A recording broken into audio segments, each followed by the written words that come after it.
करमपुर बरसां ठुल B section थाने जे ॻोठ मारक बिजाणी मां हथियार बंधन हथां अगवा थियल मुगवी नौजवान अब्दुल हफ़ीज़ बिजाणी खे अगवा थे 19 ॾींहं गुज़री विया। काफ़ी ॾींहं गुज़रण बावजूद हद जी ठुल बी सेक्शन तोड़े ज़िले जैकबाद पुलिस इंतज़ामिया हिन वक़्त ताईं मुगवी जी बाज़ाबी लाइ कख बनी बीणो न कयो। मुगवी जे घर में कोराम मतल आहे। मुगवी जा अबो अम्मा ऐं मासूम बच्चा रोई रोई पंहिंजा हाल हीणा करे छॾिया।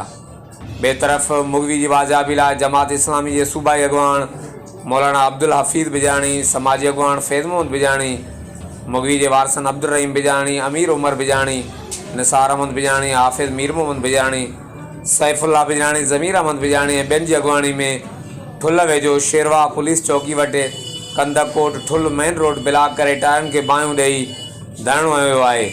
धरणे में बिजाणी बिरादरी समेत इलाइक़े जे मुख़्तलिफ़ बिरादरियुनि जे माण्हुनि पारां वॾे अंग में शिरकत कई वई आहे। मुज़ाहिरीन पारां पुलिस ख़िलाफ़ सख़्त नारेबाज़ी कई पई वञे। मुज़ाहिरीन जो मुतालबो आहे त मुगी खे तुर्त बाहिफ़ाज़त बाज़ियाब करायो वञे, ॿी सूरत में एहतिजाज जो दायरो वसी कयो वेंदो। होॾां धरणे सबबि रोड जे ॿिन्ही तरफ़नि खां सवें मुसाफ़िर गाॾियूं बीहजी वियूं। बिना साही हर पल आगाही, हर वक़्तु आगाह रहण लाइ ॾिसंदा रहो JTN वेब न्यूज़।